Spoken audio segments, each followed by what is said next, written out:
Bismillahirrahmanirrahim. Assalamualaikum warahmatullahi wabarakatuh. Alhamdulillahirabbil alamin. Wa bihi nasta'in wa ala umuri dunya waddin. Wassalatu wassalamu ala asyrafil anbiya'i wal mursalin wa ala alihi wa ashabihi ajma'in. Amma ba'du. Qala Allah ta'ala fil Qur'anil Karim, a'udzu billahi minasy syaithanir rajim. Bismillahirrahmanirrahim. Wal 'asr. Innal insana lafi khusr. Illa alladziina aamanu wa 'amilus shalihati wa tawassaw bil haqqi wa tawassaw bis sabr. Alayhi sallallahu. Pertama-tama mari kita panjatkan puja dan syukur kepada Allah Subhanahu wa taala. Salawat dan salam semoga senantiasa dilimpahkan pada Nabi kita al-Habibana wa Nabiyyana Muhammad sallallahu alaihi wa alihi wasallam. Pada kesempatan yang berbahagia ini, izinkan saya membahas sebuah tema yang berjudul merugi untuk orang-orang yang ada di bulan Ramadan. Maka berawal dari sebuah firman Allah Subhanahu wa taala, yaitu yang ada di dalam surat Al-'Asr. Yang tadi sudah saya sampaikan kurang lebih. A'udzubillahi minasyaitonir rajim. Bismillahirrahmanirrahim. Wal 'asr. Innal insana lafi khusr. Illa alladziina aamanu wa 'amilus shalihati wa tawassaw bil haqqi wa tawassaw bis sabr. Maka surat Al-'Asr ini ada 3 ayat yang kurang lebih berbicara tentang. Di ayat pertama Allah bersumpah dengan waktu, wal 'asr. Allah bersumpah dengan waktu dengan mengucapkan kata wal 'asr. Lalu di ayat kedua Allah Subhanahu wa taala berfirman, innal insana lafi khusr. Allah berfirman, sesungguhnya innal insana, sesungguhnya manusia itu ada di dalam kerugian. Artinya apa? Artinya dari surat Al-'Asr ayat kedua ini kita sudah mengetahui dan memastikan bahwa sesungguhnya setiap manusia itu ada di dalam kerugian, terkecuali Allah sampaikan di ayat kedua, ayat ketiga, illa alladziina aamanu wa 'amilus shalihati wa tawassaw bil haqqi wa tawassaw bis sabr. Allah menyampaikan orang-orang itu ada di dalam kerugian, terkecuali ada beberapa golongan yang Allah pastikan mereka itu ada di dalam kebaikan. Apa saja? Yang pertama adalah illal ladzina amanu. Yang pertama adalah orang-orang yang beriman. Jadi menurut Allah Subhanahu wa taala, maka orang-orang yang beriman ini sudah dipastikan dia adalah termasuk golongan-golongan manusia yang akan berbahagia. Lalu yang kedua adalah wa'amilus shalihat, orang-orang yang beramal soleh. Beramal soleh di sini adalah melakukan segala hal yang telah Allah perintahkan kepadanya, baik yang bersifat langsung kepada Allah maupun yang bersifat langsung kepada sesama manusia. Dan yang terakhir Allah menyampaikan wa tawassaw bil haqqi wa tawassaw bis sabr.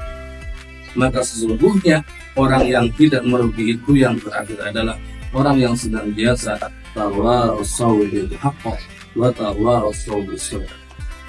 Kalau kita coba lihat kata tawassaw, maka ini di dalam ilmu nahwu disebut dengan bina masyarakat, yang artinya adalah tawassaw, saling menasihati, tawassaw bil haqq, saling menasihati terhadap kebaikan pada hak. Artinya apa? Artinya ketika ada sebuah golongan di mana golongan tersebut mempunyai banyak orang, di mana golongan tersebut mempunyai berbagai kalangan, maka di kalangan tersebut tidaklah hanya satu orang saja yang memberikan nasihat, tidaklah hanya satu dua orang saja yang memberikan nasihat, tetapi masing-masing daripada golongan tersebut, masing-masing dari setiap orang yang ada di golongan tersebut, maka senantiasa mereka saling mengisi satu sama lain. Kenapa seperti ini? karena sesungguhnya manusia al-insanu mahallul khata' wa nisyan. Sesungguhnya manusia itu ada di dalam kondisi khata', salah, wal nisyan, dan lupa. Artinya apa? Artinya tidak menutup kemungkinan seseorang yang dikatakan sebagai ustaz, seseorang yang dikatakan sebagai profesor, seorang yang dikatakan sebagai kiai, ada saatnya di mana orang tersebut tetap memerlukan nasihat dari sesamanya. Maka Masya Allah, tabarakallah, ketika tadi saya menyampaikan sebuah tema, ada orang-orang yang merugi ketika masuk di bulan Ramadan.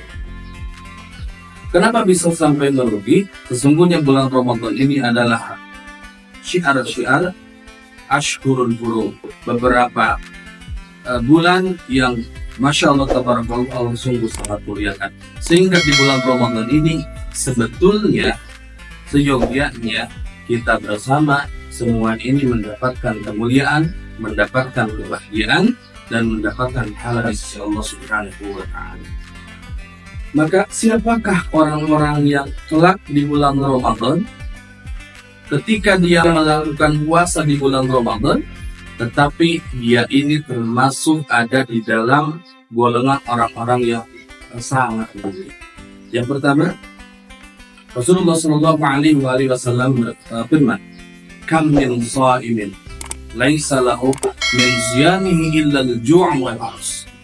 Maka kata Rasulullah, "Kam min shaimin," banyak daripada orang-orang yang berpuasa, laisa lahu min siyami, tetapi tidaklah sedikit pun dari puasanya illa al-ju' wal 'atas, maka dia hanya mendapatkan ju', maka dia hanya mendapatkan lapar, wal 'atas, dan dia hanya mendapatkan dahaga saja. Artinya apa?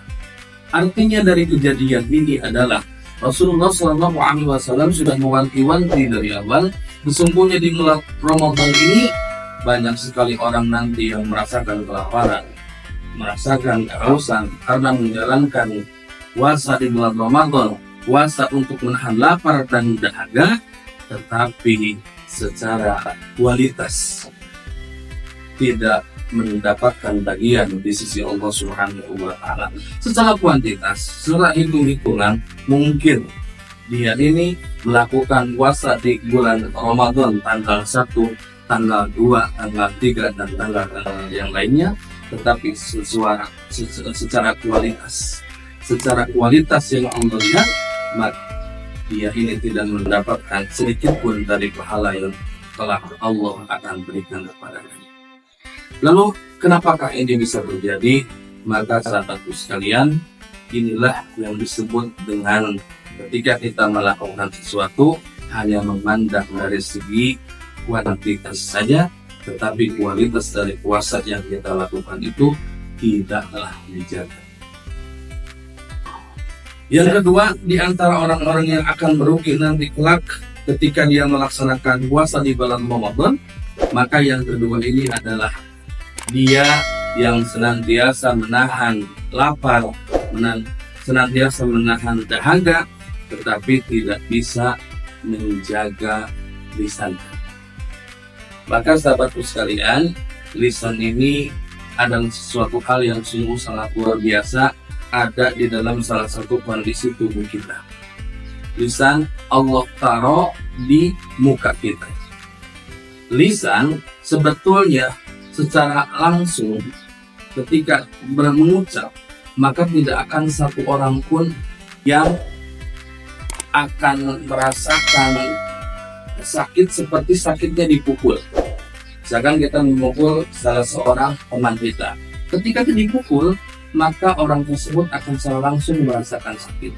Tetapi dengan lisan ini, Masya Allah, tabarakallah, sesungguhnya sangat luar biasa, sehingga ketika kita tidak menjaga lisan di bulan Ramadan, maka tadi sudah disampaikan, inilah salah satu di antara orang yang akan mendapatkan kerugian. Auzubillah.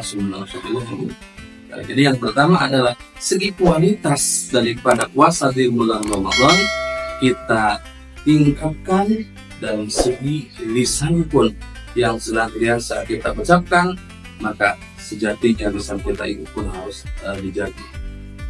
Dan yang selanjutnya yang terakhir, yang Masya Allah, Alhamdulillah min dzalik, mudah-mudahan tidak menimpa pada kita semua di antara orang-orang yang tidak akan merugi ketika dia masuk di bulan Ramadan atau melaksanakan puasa di bulan Ramadan adalah ketika dia melaksanakan puasa di bulan Ramadan dari tanggal 1 sampai masuk ke akhir daripada Ramadan, yaitu masuk kepada Idul Fitri, maka orang ini adalah orang yang tidak mendapatkan ampunan dari Allah Subhanahu wa Ta'ala.